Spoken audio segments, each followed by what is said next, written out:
देवहूति जी ने ऊपर की नजर डाल करके देखा तो वहां पर सैकड़ों पक्षियों के घोंसले रखे हुए। बोले स्वामी ये क्या है? बोले ये सब परिवार हमारे साथ में ही रहते हैं। बोले अच्छा कोई बात नहीं। जैसे ही नीचे की ओर नजर डाल करके देखा तो सैकड़ों सर्पों के बिल किसी में बैठे हुए, किसी बिल में सर्प बैठे हुए, किसी में बिच्छू बैठे हुए। बोले स्वामी ये क्या है? बोले ये सब परिवार हमारे साथ में रहते। भैया जी बोले ये तो ठीक है कि आप सब साथ में रहते, ऊपर घोंसले नीचे हजारों सर्प के बिल है। जब ये सब इसमें पास करते हैं तो आप कहाँ रहते? बोले जो कोने में वो 2.5 फुट की आपको 1.5 फुट की आपको जमीन दिख रही है ना, उसमें मैं बैठता हूँ, उसमें बात करता हूँ, वहीं पर भजन कर देता हूँ। महाराज देवहूति की आंखें भर देवहूति की आंखें भर आई और कहिए नहीं इतना बड़ा त्यागी मैंने जीवन में देखा तो है पर तुम्हारे जैसा नहीं देखा। मैं धन्य हो गई जो आप जैसे अपने पति मुझे प्राप्त हुई। महाराज इधर देवहूति के जो पति है कर्दम जी वह तपस्या करने बैठ गए तो भैया जी उनकी तपस्या लगी ही रह गई। महाराज देवहूति क्या काम करती कि उनको गीले कपड़े से उनको पोछा लगा देती, उनकी आरती पूजा करती, कभी फल खाकर रह जाती, कभी पत्ते खाकर रह जाती, कभी मौका लगा तो जल पीकर ही समय बिताती। तो महाराज 40 वर्षों में कर्दम जी की तपस्या खुली। तो जैसे ही देखा तो सामने एक बूढ़ी औरत बैठी हुई है। तो कर्दम जी ने परिचय पूछा कि आप कौन हो? बोले आप याद करिए बरसों पहले आप स्वयंभू की पुत्री को ब्याह करके ले आए थे।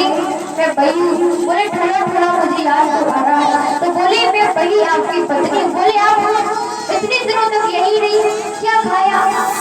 बोले मैं कभी जल पीकर रह जाती, कभी फूल पत्ते तोड़कर खा लेती। बोले आप अपने पिता के घर क्यों नहीं चली? बोले मुझे तो आप ही सब कुछ हो, आप ही परमेश्वर हो, आप ही पिता हो, आप ही माता हो, सभी आप। महाराज तो कर्दम जी ने क्या काम किया कि देवहूति का हाथ पकड़ा तो सामने एक नदी है, जैसे उसने डुबकी लगाई तो भैया जी जो देवहूति है वो तो हो गई 16 वर्ष की और कर्दम जी हो गए 20 वर्ष की आयु थी। महाराज तो कर्दम जी की 9 कन्याएं हुई। 10वीं संतान के रूप में श्री कपिल देव जी प्रकट हुए। श्री कपिल देव भगवान की तो महाराज कपिल देव जी ने अवतार लिया। वहां से अपनी माता को संदेश दिया, संवाद दिया और भैया जी जो कर्दम जी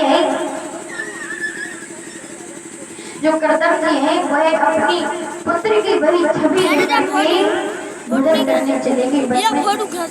आगे चलकर श्री सुखदेव जी कहते हैं राजा पारी चलो, माता देवहूति का वंश आगे नहीं चल रहा था। देवहूति माता 3 बहनें थी, आगंती, देवहूति और प्रस्तुति। तो जो प्रस्तुति नाम की बहन है वो दक्ष नाम के प्रजापति को ब्याही गई और आकृति का विवाह ऋषि प्रजापति के साथ हुआ। इसी के यहाँ भगवान ने उनका प्रादुर्भाव होगा। महाराज तो जो प्रस्तुति का विवाह दक्ष प्रजापति के साथ हुआ, दक्ष प्रजापति की कन्या का नाम है सती। तो इन्हीं सती महारानी का विवाह भगवान शंकर के साथ में हुआ। तो महाराज श्री सुखदेव जी कहते हैं राजा पारी चलो, एक दिन भोले शंकर तो सभी सभा में बैठे हुए थे। तभी दक्ष प्रजापति आया, सभी ने होकर के प्रणाम किया, लेकिन भोले बाबा भजन कर रहे थे। उनको पता नहीं चला कि कब दक्ष प्रजापति आया और कब वहां से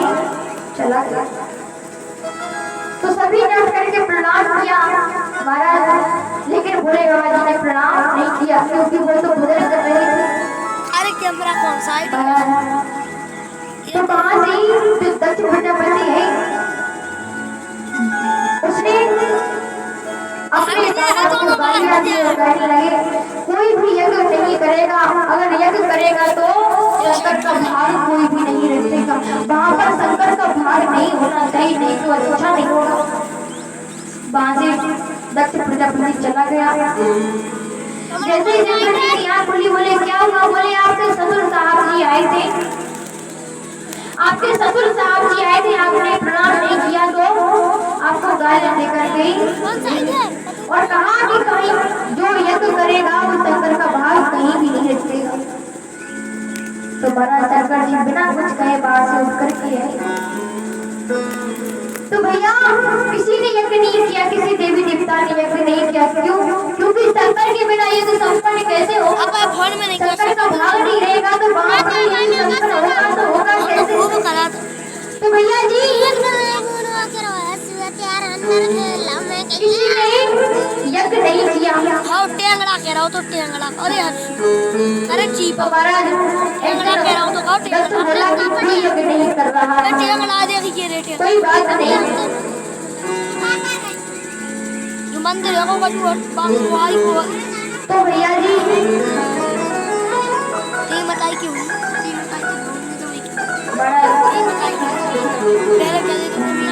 जैसे हम कहाँ कह रहे? शंकर जी कैलाश पर्वत की ओर आए तो उनके जो ससुर साहब जी है वह कहने लगे कोई यज्ञ नहीं कर रहा है, मुझे यज्ञ करना पड़ेगा। महाराज तो उन्होंने यज्ञ किया, सभी देवी देवताओं को बुलाया, लेकिन अपने दामाद को, अपनी पुत्री को निमंत्रण नहीं दिया। तो महाराज जब यज्ञ किया तो आप देखिए सभी देवी देवता अपने अपने विमान सजा करके दक्ष के यहाँ जा रहे हैं। तो मानस में लिखा है क्या? ओ सती बिलों की बियों में विमान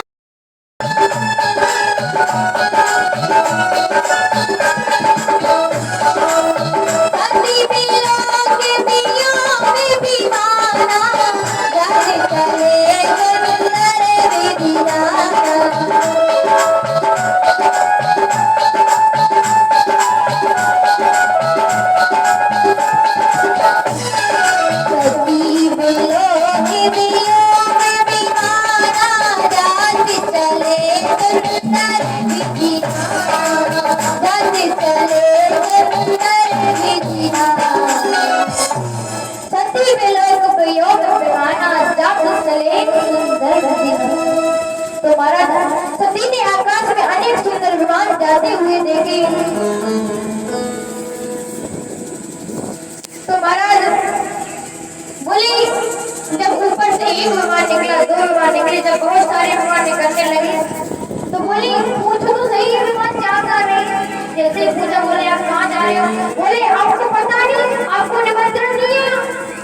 अरे आपके पिता के घर यज्ञ रचाया गया है, यज्ञ हो रहा है, सभी देवी देवताओं को बुलाया, लेकिन आपको निमंत्रण नहीं आया।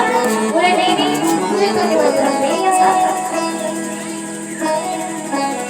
भैया अगर आया भी होगा उन्होंने कोई भूत प्रेत को दे दिया होगा। अब भूत प्रेत क्या जाने निमंत्रण के बारे में, तो वो चबा गया होगा। महाराज